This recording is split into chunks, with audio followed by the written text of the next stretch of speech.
probabilmente si stava arrampicando su dei sassi, ci sono dei massi abbastanza grossi qua sotto di protezione di una colonna e lì probabilmente è scivolata. Una fatalità inspiegabile quanto inaccettabile. Un pomeriggio d'estate a Cesana Beach, luogo rinomato in provincia perché meta di giovani e famiglie desiderosi di trovare riposo, ristoro e svago. C'erano molte persone perché adesso d'estate è sempre come se fosse una spiaggia, diciamo, quindi è sempre pieno di ragazzi, di gente che viene a prendere il sole, che viene a nuotare, poi lì c'è anche un piccolo bar, quindi c'era anche tutta questa gente che era lì al chiosco, insomma, perché è un'area molto frequentata. D'un tratto il vociare viene zittito dall'eco di un rumore sordo, seguito da grida di aiuto. Per realizzare quanto accaduto basta sporgersi oltre la boscaglia. Sotto il pilone del vecchio ponte di Cesana, fra i massi che lo rinforzano, c'è il corpo ormai privo di vita di Gaia De Golle, 15 anni, residente a Colderù di Lentiai, comune di Borgo Valbelluna. Vicino a lei l'amica e coetanea, ferita perché coinvolta dallo scivolamento di un masso.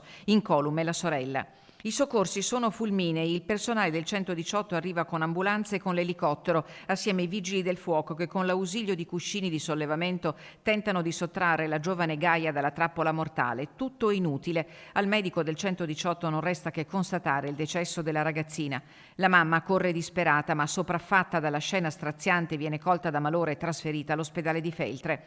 All'ospedale di Belluno, invece, viene trasportata l'amica di Gaia. A lei la sorte ha riservato un destino diverso. Forse perderà 2 dita di una mano, ma è viva. Dolore immenso, perdite una vita, ci sono molte altre parole da aggiungere, solo questo. Il vice sindaco di Borgo Valbelluna a stento trattiene la commozione. L'assessore regionale Giampaolo Bottacin, interpellato sui pericoli che si celano sulle sponde del Piave, spiega. Oggi può essere che una parte del fondale sia in un modo, domani in un altro, una parte delle arginature sia toccata dall'acqua, domani no, insomma sono ambienti abbastanza pericolosi. È necessario conoscere il pericolo per cercare di non esporsi al pericolo, questo credo sia la base di tutto.